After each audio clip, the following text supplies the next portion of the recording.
Good morning friends, my name is S के सिंह। आज हम लोग डिस्कस करेंगे नेगेटिव फीडबैक एम्पलीफायर्स के बारे में।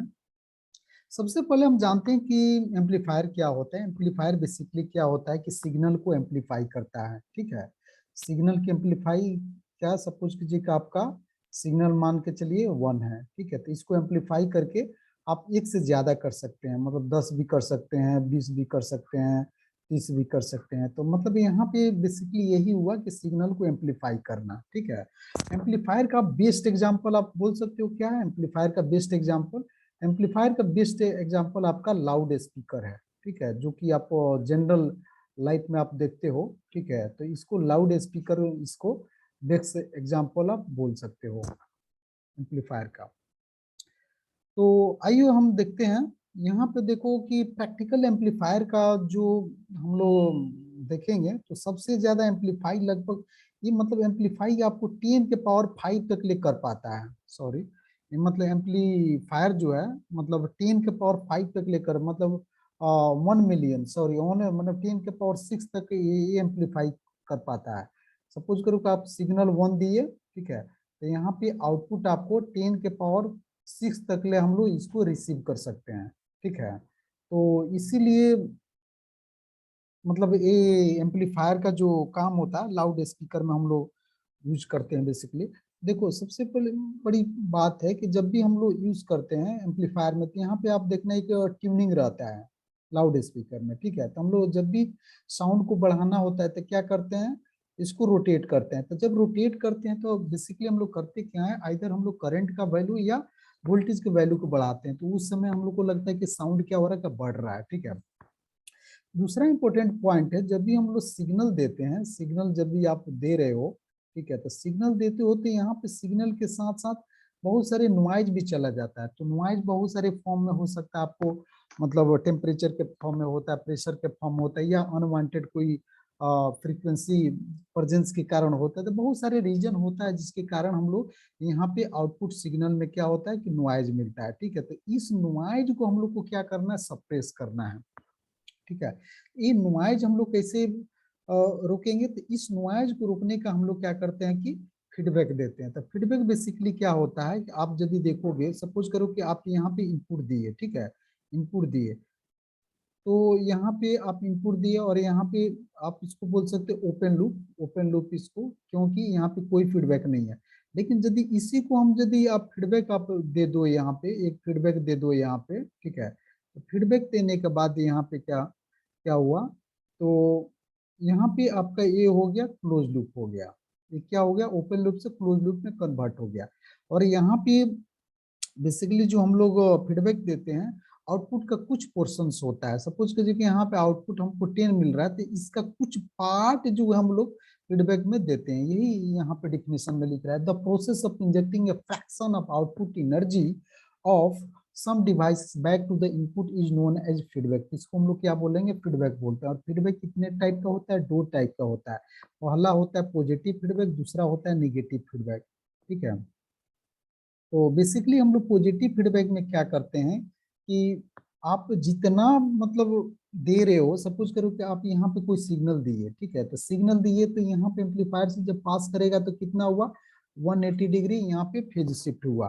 ठीक है, 180 डिग्री आपका फेज शिफ्ट हुआ। तो 180 डिग्री जब फेज शिफ्ट हुआ, इसके बाद से आप यहाँ पे फिर क्या किए, लाए और यहाँ पे फीडबैक नेटवर्क में डाले। तो यहाँ पे भी यदि 180 डिग्री फेज शिफ्ट होगा, तो आप देख रहे हो कि जिस फेज में आप इनपुट यहाँ पे दिए थे, आप इसका नेचर देखो इसका। ठीक है, उसी नेचर में यहाँ पे भी है, मतलब जिस नेचर में आप इनपुट दिए थे यहाँ, उसी नेचर में फिर यहाँ पे इनपुट देखते हैं मिल रहा है। मीन्स कहने का मतलब यहाँ पे है कि यहाँ पे कि आपका फेज शिफ्टिंग जो हो रहा है 0 डिग्री हो रहा है। मतलब जो आपको नॉइज आप शुरू में जो मिला था, वो नॉइज आपको फिर मिल जा रहा है। मतलब इस कंडीशन में क्या होगा, आपका डिस्टरबेंस बढ़ेगा। ठीक है, इस कंडीशन में क्या होगा, आपका जो सिग्नल का जो है डिस्टरबेंस बढ़ेगा। ठीक है, तो इस तरीके का मान लो पहले सिग्नल था, उस कंडीशन में फिर आपको क्या हो रहा है, फीडबैक भी इसी में और मिल जा रहा है, तो डिस्टरबेंस आपका बढ़ेगा, यहाँ स्टेबिलिटी कम होगा। इसीलिए इस तरीका का जो एम्पलीफायर है बेसिकली हम लोग ऑसिलेटर में यूज करते हैं, ठीक है। जनरली हम लोग इसको एम्पलीफायर में यूज नहीं करते। आप देख सकते हो the disadvantage of of increase distortion है instability, therefore positive feedback is seldom use in amplifier. तो इस तरीका का हम लोग जो है एम्पलीफायर में इसको पॉजिटिव फीडबैक को नहीं यूज करते हैं। तो चलते हैं हम लोग नेगेटिव फीडबैक। तो नेगेटिव फीडबैक बेसिकली क्या होता है कि आप देखो यहाँ पे शुरू में कितना 180 डिग्री फेज शिफ्ट हुआ, ठीक है। उसके बाद से जब हम इसको 0 डिग्री यहाँ पे जब फीडबैक नेटवर्क में लाएंगे तो यहाँ पे कोई फेज चेंज नहीं होता है, मतलब यहाँ पे 0 डिग्री देते हैं।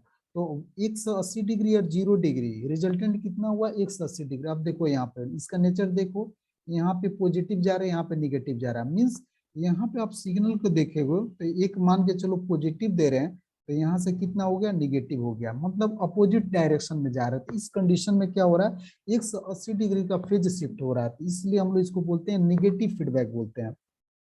और निगेटिव फीडबैक का जो एडवांटेज होता है यहाँ पे क्या देखो ना, यहाँ पे डिस्टॉर्शन और स्टेबिलिटी, गेन, बैंडविड्थ और इनपुट आउटपुट को इम्पीडेंस को इम्प्रूव करता है, ठीक है। तो यहाँ पे आप बोल सकते हो कि निगेटिव जो है फीडबैक का जो एडवांटेज आप देखोगे तो सबसे पहले हो गया आपका डिस्टॉर्शन जो होगा क्या होगा जी, डिस्टॉर्शन आपका कम होगा, ठीक है। स्टेबिलिटी क्या होगा, बढ़ेगा, स्टेबिलिटी बढ़ेगा, ठीक है। उसके बाद से क्या होगा, बैंडविड्थ जो है क्या हो गया, बढ़ेगा। और रेसिस्टेंस का मतलब रेसिस्टेंस इनपुट इम्पीडेंस आप बोलो, इसका भी क्या होगा, परफॉर्मेंस इंप्रूव होगा, ठीक है। तो ये सारे एडवांटेज हैं, इसको आप ध्यान में रखो, ठीक है। यानी कि ये सभी आपको at the end of the day में देखना होगा। चलो, तो क्या है यहाँ पे basically principle of negative feedback in amplifiers. तो यहाँ पे आप देखो कि सपोज करो कि यहाँ पे आपका आउटपुट जो वोल्टेज कितना है 10 वोल्ट मिल रहा है, ठीक है, 10 वोल्ट मिल रहा है। और फीडबैक में आप इसको दे रहे हो 100 मिली वोल्ट, मतलब इसका आप बोल सकते हो कि कितना 10 इंटू इसको मिली वोल्ट में तो कितना हो जाएगा, लगभग 100 टाइम्स कम यहाँ पे दे रहे हो, ठीक है, फीडबैक सर्किट में। और इसका फिर सिग्नल में दे रहे हो कितना 101 मिली वोल्ट। तो यहाँ पे देखो प्लस और माइनस, तो दोनों का रिजल्टेंट कितना 101 और 100 का रिजल्टेंट आपको यहाँ पे कितना हम दे रहे हैं, मतलब 1 मिली वोल्ट यहाँ पे दे रहे हैं इसका। और आउटपुट हमको मिल रहा है कितना 10 वोल्ट मिल रहा है। तो यहाँ पे gain of amplifier without feedback, तो विदाउट फीडबैक कितना मिलेगा, तो ये 10 डिवाइडेड बाई 1 मिली वोल्ट, तो यहाँ पे कितना आ जाएगा 10,000 आपका मतलब गेन मिलेगा। तो गेन क्या बोलते हैं, आउटपुट बाई इनपुट। तो यहाँ पे 10,000 आपको गेन विदाउट फीडबैक मिल रहा है। लेकिन फीडबैक में बात करें तो यहाँ पे जो फीडबैक सर्किट में जो यहाँ पे आउटपुट आप देखोगे कितना है 100 है, ठीक है। और इसके रिस्पेक्ट में जो इनपुट यहाँ पे कितना है 10 है, तो 100/10, तो यहाँ पे जो हो जाएगा फीडबैक फ्रैक्शन आप कितना लिखो 0.01, ठीक है। तो गेन ऑफ द एम्पलीफायर का यदि निकालने का बात करें तो gain of the amplifier with feedback निकाले तो आउटपुट कितना है 10 और इनपुट यहाँ पे कितना है 101, 101, ठीक है। तो उस कंडीशन में गेन ऑफ द एम्पलीफायर जो है 100 आएगा।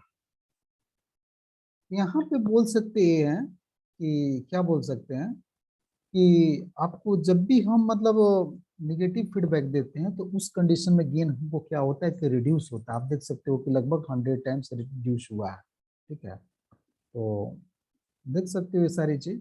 और यहाँ पे देखो आप थर्ड पॉइंट देखो, the negative voltage feedback fraction M B always between 0 and 1। तो m का जो वैल्यू जो होता है, m का जो वैल्यू होता है, इस m का जो वैल्यू होता है, इस m का सब समय क्या होता है आपको 0 और 1 के बीच में होता है, ठीक है। तो इस चीज को आप ध्यान रखो। नेक्स्ट क्या है, निगेटिव, हाँ, वो नेक्स्ट यहाँ पे कुछ खास नहीं है, ठीक है। हाँ, तो गेन इसको निकालने का यदि बात करें तो गेन जो है आप इस तरीका से इसको निकालोगे तो गेन जो आ जाएगा आपका गेन आप नेगेटिव फीडबैक का, नेगेटिव वोल्टेज फीडबैक का आप यदि गेन निकालोगे तो यहाँ पे एक्सप्रेशन आपको केवीएल लगाना पड़ता है, किरचॉफ्स वोल्टेज लगाना। ये आसान है, इसमें बेसिकली ये डेरिवेशन आपको किसी भी एग्जाम में आएगा नहीं, जस्ट यहाँ पे गेन निकालना होता है। तो A B divided by A B into M B. A B क्या है, gain with the without feedback, A B gain with the without, M B क्या है, फीडबैक फ्रैक्शन है, ठीक है। तो इस टाइप का कॉन्फ़िगरेशन होता है, आप देख लो यहाँ पे amplifier with again A B, ये आउटपुट आपका ए जीरो हो गया, ई जीरो हो गया, यहाँ पे फीडबैक फ्रैक्शन आपका एम बी हो गया, ठीक है। और ये M B into E zero, तो यहाँ पे ओवरऑल जो हम लोग निकालते हैं तो कितना हुआ, सिग्नल दिए कितना इजी सिग्नल दिए, और यहाँ से आपको M B into E zero जा रहा है, ये रिजल्टेंट हमको क्या हो रहा है, ये इनपुट यहाँ पे मिल रहा है। तो यही बात यहाँ बताना चाह रहा है और कुछ नहीं है। तो voltage gain with negative feedback का ये फार्मूला है, आप इसको ध्यान रखो, ठीक है। तो यहाँ पे एक क्वेश्चन आ गया कि गेन कितना से रिड्यूस करता है नेगेटिव फीडबैक, तो गेन जो है 1 plus A B into M B, A part से हमको क्या होता है, रिड्यूस होता है, ठीक है। तो चलो आगे बढ़ते हैं। एक क्वेश्चन आप देख लो यहाँ पे, कारण कि क्वेश्चन कर लोगे तो ज्यादा इजी रहेगा। अब voltage gain of amplifier without feedback is 3000, तो ये एबी का जो वैल्यू आ गया 3000। Calculate the voltage gain of amplifier with negative feedback is introduce in an circuit given that feedback fraction, MB का जो वैल्यू कितना दे दिया जी, 0.01। तो यहाँ पे 0.01 और ए का वैल्यू कितना आ गया, 3000 आ गया। तो लिख सकते हो A B F is equal to कितना, 3000 डिवाइडेड बाई 1 प्लस 3000 टू 0.8, इसका वैल्यू है 97। आसान है, जस्ट फार्मूला पुट करो आप, कुछ नहीं है, ठीक है। नेक्स्ट हम लोग चलते हैं, सेम क्वेश्चन से सारे। नेक्स्ट जो है इसका एडवांटेज क्या है, तो एडवांटेज क्या होगा, तो स्टेबिलिटी हम लोग को क्या होगा, बढ़ेगा, ठीक है, स्टेबिलिटी होगा अच्छा होगा, ठीक है। और इसका गेन है घटेगा, ठीक है। तो यही सेकंड है कि reduces non linear distortion. Non linear यहाँ पे क्या होगा, डिस्टॉर्शन। तो डिस्टॉर्शन का फॉर्मूला देखोगे तो सेम है, जस्ट यहाँ पे हम लोग क्या करेंगे कि डी के जगह पे डी चेंज करें, ये नीचे वाला डिनोमिनेटर पार्ट सेम रहेगा, जस्ट यहाँ पे जो गेन था वहाँ पे डिस्टर्बेंस डिस्टॉर्शन वहाँ पे रख देंगे। फ्रीक्वेंसी रिस्पॉन्स क्या होता है कि इंप्रूव होता है, फ्रीक्वेंसी रिस्पॉन्स इंप्रूव होता है। थर्ड उसके बाद increase the circuit stability, stability भी इंक्रीज होता है। नेक्स्ट क्या है आपका जो है इनपुट इम्पीडेंस क्या होता है कि इंक्रीज करता है, और आउटपुट इम्पीडेंस क्या होता है, इस चीज को आप याद रख लो, इस चीज को याद नहीं, बस आप देखना ये हो जाएगा, इसको डबल स्टार दे दो, ठीक है। तो इनपुट इम्पीडेंस का जो हम लोग देखें, तो इनपुट इम्पीडेंस जब आपको कैलकुलेट करोगे तो कैलकुलेट करने के बाद जो आएगा एक्सप्रेशन आपको इस तरीका का आएगा, ठीक है, इस तरीका का आएगा जब कैलकुलेट। ये सब इम्पोर्टेंट नहीं है कि कैसे कैलकुलेट करना, जस्ट आपका वोल्टेज केवीएल लगाओ और उसके बाद से कैलकुलेट होते हैं। यहाँ पर हम लोग देख रहे हैं कि इनपुट इम्पीडेंस का वैल्यू जो होगा आपको इंक्रीज करेगा किस टर्म से जी, तो ये जो टर्म है अंदर वाला इस चीज से क्या होगा, इंक्रीज करेगा, ठीक है। नेक्स्ट आउटपुट इम्पीडेंस क्या होगा, यहाँ पे नेगेटिव वोल्टेज फीडबैक में ये देखो इस पार्ट से क्या होगा, इतना आ रहा है, तो इस पार्ट से क्या होगा आपको डिक्रीज करेगा क्या, आउटपुट इम्पीडेंस, ठीक है। तो ये रहा हम लोग का नेगेटिव फीडबैक, ठीक है। नेगेटिव फीडबैक का यही सारे एडवांटेज हुआ। और इसका जो हम लोग फीडबैक जो देते हैं रेजिस्टिव फॉर्म में होता है, देखो आप रेजिस्टिव फॉर्म में होता है, देखो आप रेजिस्टिव देख रहे हो, ये कैसे आपका R1 यहाँ पे लगा हो, ये R2 लगा है, इस तरीका से। तो सबसे में आप देखना कि फीडबैक हम लोग क्या करते हैं, रेजिस्टिव देते हैं, तो R2 हो गया, ये R1 हो गया, इस तरीका का, ठीक है। तो यही यहाँ पे एक नेक्स्ट क्वेश्चन भी है, आपको थोड़ा ध्यान रख लेना कि फीडबैक जो है रेजिस्टिव होता है। नेक्स्ट है आपको निगेटिव करंट फीडबैक। तो निगेटिव करंट वो हुआ वोल्टेज फीडबैक, यहाँ हुआ करंट फीडबैक, ठीक है। तो करंट फीडबैक का यदि बात करें तो यहाँ पे भी जो गेन जो निकालेंगे तो गेन भी लगभग सेम है दोनों, यहाँ भी गेन क्या होगा आपको डिक्रीज करता है। तो ये आइए ए आई, यहाँ पे देखो वहाँ पे वोल्टेज गेन लिख रहे थे, अब यहाँ पे हम लोग इसको करंट गेन लिख रहे हैं, ए आई को करंट गेन, तो 1 प्लस एम आई इंटू ए आई। तो यहाँ पे गेन भी सेम ही हुआ, गेन में कोई चेंजिंग नहीं हुआ, ठीक है। ये यहाँ पे पहला पॉइंट जो लिख रहा है कि the gain of the amplifier without feedback is A I, however when negative feedback is applied the gain is reduces by 1 plus इतना। यहाँ फीडबैक फ्रैक्शन आपको 0 से 1 ये भी है, ठीक है। The negative feedback doesn't effect the voltage gain of the amplifier. The voltage gain इसका कोई इफेक्ट नहीं करता है, जो आपका बोला जाए कि करंट फीडबैक देते हैं, वोल्टेज गेन में कोई इफेक्ट नहीं होता है। तो यहाँ पे यदि इफेक्ट की बात करें तो यहाँ पे इनपुट इम्पीडेंस क्या होगा, घटेगा, और उसमें क्या हो रहा था, बढ़ रहा था। ठीक है, तो जस्ट अपोजिट है, अपोजिट है। तो यहाँ पे देख लो आप, इसका क्या हो रहा है, घट रहा। वहां पे क्या था, बढ़ रहा था। इसका अपोजिट इनपुट इम्पीडेंस, उसमें क्या हो रहा था, घट रहा था। यहाँ पे क्या होगा, आपको बढ़ेगा। ये सारे फॉर्मूला आप देख लो, ठीक है, कुछ ये नहीं है। ठीक है, इसमें भी बैंडविड्थ देखो, दोनों बैंडविड्थ क्या है, दोनों कंडीशन में बढ़ रहा है। It can be shown that negative current feedback the bandwidth of the amplifier is increase by 1 plus mi into ai। तो यहाँ पे बैंडविड्थ क्या हो रहा है, इंक्रीज हो रहा है। अब बाकी मीटर फॉलोअर मीटर फॉलोअर सबसे बेस्ट एग्जांपल है निगेटिव करंट फीडबैक सर्किट का। ये क्वेश्चन आप याद रखो, कारण कि एक ऑब्जेक्टिव में क्वेश्चन है यहाँ पे।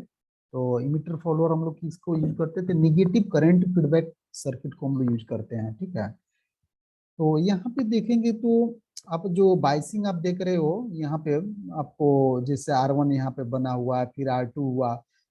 देखो यहाँ पे ये कलेक्टर पार्ट क्या है कि ग्राउंडेड है। यहाँ पे क्या हुआ, इसको ला करके ऐसे ऐसे ऐसे ऐसे ग्राउंडेड है। ठीक है, यहाँ पे अब्सेंस है, कलेक्टर पार्ट है, रजिस्टर पार्ट है, और यहाँ पे कैपेसिटर जो है इसके पैरेलली में नहीं, इसको जस्ट यहाँ पे लाकर आउटपुट लाके इसको ग्राउंड कर दिया गया। तो यहाँ आप देख सकते हैं यहाँ पे कोई ये नहीं है। ठीक है, तो thus emitter follower is a current amplifier that has no voltage gain. It is a important characteristic. It is a high input impedance and low, तो this makes it ideal। तो देखो, तो इसका इमिटर फॉलोअर का 3-4 characteristic है। तो input impedance क्या होता है, हाई होता है। ठीक है, इनपुट इम्पीडेंस हाई होता है। आउटपुट इम्पीडेंस की बात करें तो कितना होता है, लो होता है। हाई का मतलब आप मान के चल सकते हो 10 किलो ओम। ठीक है, और लो का मतलब कितना बोल सकते हो, 10 ओम इसको बोल सकते हो। और गेन कितना होगा, गेन जो होगा वोल्टेज गेन लगभग 1 के बराबर होगा। ठीक है, ये सारी कैरेक्टरिस्टिक। और कहाँ इसको यूज किया जाता है, तो इस तरीका इमीटर फॉलोअर को हम लोग यूज करते हैं इम्पीडेंस मैचिंग के लिए। और एक बात बताओ, इम्पीडेंस मैचिंग के लिए सबसे अच्छा बेस्ट एग्जांपल कौन सा है, पता है? नहीं, तो सबसे इम्पीडेंस मैचिंग, तो सबसे बेस्ट एग्जांपल इसका आप बोल सकते हो ट्रांसफार्मर है। चलो नेक्स्ट चलते हैं। ठीक है, तो इसका जो एडवांटेज क्या है, तो यहाँ पे सबसे पहले एडवांटेज है नो वोल्टेज गेन है। ठीक है, और इसका जो कितना के बराबर होता है, 1 के बराबर होता है। Relatively high current gain and power gain, इसका हाई करंट या पावर गेन होता है। High input and low output, input and output AC are in the same phase. ये सारी कैरेक्टरिस्टिक्स है, आप देख सकते हो। ठीक है, कोई खास इंपॉर्टेंट ज्यादा मेमोरी करने का कोई ये नहीं है। ठीक है, तो इस तरीका से आप इस देखो, ये सर्किट आप देख रहे हो ना, तो ये सर्किट को हम लोग इस तरीका से हम लोग इसको ब्रेक कर सकते हैं। अब देखो R1 R2 क्या है, यहाँ ये दोनों पैरेलल में है। ठीक है, ये देखो पैरेलल में लिख दिया R1 R2 पैरेलल, ये आपका बाइसिंग दे रहा है। और यहाँ पे देखो ये वाला पार्ट हम लोग जो बोल रहे थे ना ग्राउंड, देखो ये कैसे ग्राउंड है, यहाँ पे दिखाई पड़ रहा है। ये जस्ट क्या है, एक ग्राउंड है, तो यहाँ पे लाके ग्राउंड कर दिया। ये क्या इमीटर रेसिस्टेंस है, तो कुछ नहीं है, जस्ट सर्किट को अदर फॉर्म में इसको दिया किया गया है, और कुछ नहीं है यहाँ पे। ठीक है, हम्म,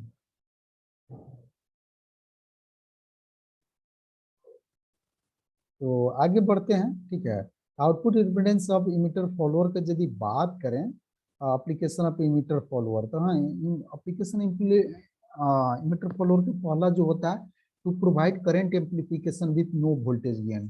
तो प्रोवाइड जो वोल्टेज गेन नहीं होने के साथ जो है आपको करंट एम्पलीफाई करना। दूसरा है इम्पीडेंस मैचिंग के लिए। अब देखो इस चीज को, current amplification without voltage, we know that an emitter follower is recent amplifier that has no voltage gain. There are many instances in digital electron where an increase in current is required but no increase in voltage is needed. आप देख सकते हो यहाँ पे कैसे लिख रहा है, यहाँ पे लिख रहा है कि देखो हमको वोल्टेज नहीं बढ़ाना है लेकिन करंट हमको ज्यादा चाहिए, कहने का मतलब इनका ये। In such situation emitter follow can be, इस सब सारी सिचुएशन में देखोगे तो इमीटर फॉलो को यूज किया जाता है। ठीक है, तो इसका एडवांटेज यही है। दूसरा एडवांटेज है आपका इम्पीडेंस मैचिंग का। We know that the emitter follower has an input impedance and low output impedance. This makes the emitter follower an ideal circuit for impedance. तो इस तरीका का जो सर्किट होता है हम लोग क्या करते हैं, इम्पिडेंस मैचिंग के लिए यूज करते हैं। ठीक है, तो आप देख सकते हो यहाँ पे सोर्स है, बफर है, लोड है। यहाँ पे देखो डार्लिंगस्टन एम्पलीफायर, यहाँ बेसिकली क्या होता है कि जब भी मीटर हम लोग का मान के चलो कि आप यहाँ पे लाए, तो मान के चलो आप एक दे रहे थे यहाँ पे इनपुट सिग्नल दे रहे थे, और यहाँ पे हमको कितना मिल रहा है, 100, मान के चलो 15 मिला है। ठीक है, सॉरी, यहाँ पे 15 मिला। तो 15 जो मिला, तो 15 हमको क्या है, सफिशियंट नहीं, हमको काफी हाई करंट गेन हमको चाहिए। तो इस कंडीशन में हम लोग क्या करते हैं, डार्लिंगस्टन एम्पलीफायर को यूज करते हैं टू रिसीव द हाई। तो यहाँ आप एक बार रीडिंग लगा लो। In order to increase the overall value of current gain and input impedance, two transistor are connected in series, emitter follow configuration is shown. Such a circuit is called Darlington amplifier. अब Darlington amplifier का आप देखो, देखो यहाँ पे current gain की बात करें तो करंट गेन दोनों इंडिविजुअल ट्रांजिस्टर का प्रोडक्ट है, मतलब beta equal to beta 1 into beta 2। अब देखो यहाँ पे इस पहला वाला ट्रांजिस्टर का जो हम लोग आउटपुट ला कर यहाँ पे इसको बाइसिंग में डाल दे रहे हैं, और दोनों का कलेक्टर पार्ट देखो, दोनों का कलेक्टर पार्ट इसका और इसका ला करके इसको कॉमन हम लोग क्या किए हैं, कनेक्ट कर दिए हैं। In the practice, two transistors are put inside a single transistor housing the three terminals, emitter, base, and collector brought as shown in the. These three terminals are known as Darlington amplifier. ठीक है, तो इस तरीका का the Darlington amplifier acts like a transistor has a high current gain, high input impedance. तो ये डार्लिंगस्टन क्या है कि ट्रांजिस्टर जिससे बिहेव करता है, सिंगल ट्रांजिस्टर जिसका high current, sorry, high current and high input impedance क्या होता है। ठीक है, तो इस तरीका का आप देख सकते हो। तो यहाँ पे इसको देखो, डार्लिंगस्टन एम्पलीफायर को इस तरीका का आपका यदि एग्जाम में आ रहा है तो यहाँ पर देख के ही मारना है। देखो इसका आउटपुट इसका इनपुट बन रहा है, और दोनों का यहाँ पे कलेक्टर पार्ट पे क्या हो रहा है, इसको क्या हो जा रहा है, कॉमन कर दिया रहा है। तो ये सबसे बड़ी हम लोग का पहचानने का तरीका है। ठीक है, the following are the important character of darling. Extremely high input impedance, the high input impedance होता है। एक्सट्रीमली हाई करंट गेन भी हाई होता है। एक्सट्रीमली लो आउटपुट इम्पीडेंस कितना और लो होता है। ये सारे क्या है, इनका कैरेक्टरिस्टिक्स है। ठीक है, तो ये सारे देख लो और कुछ नहीं है। तो गाइज इसका जो भी ऑब्जेक्टिव क्वेश्चंस हम एक दूसरे वीडियो में काफी अच्छे से एक्सप्लेन करके मैंने डिस्कस किया हुआ। तो ये रहा थ्योरी पार्ट। और यदि आपको गाइज कंटेंट अच्छा लगा तो please please please subscribe my video and it lots and thank you very much for your kind attention.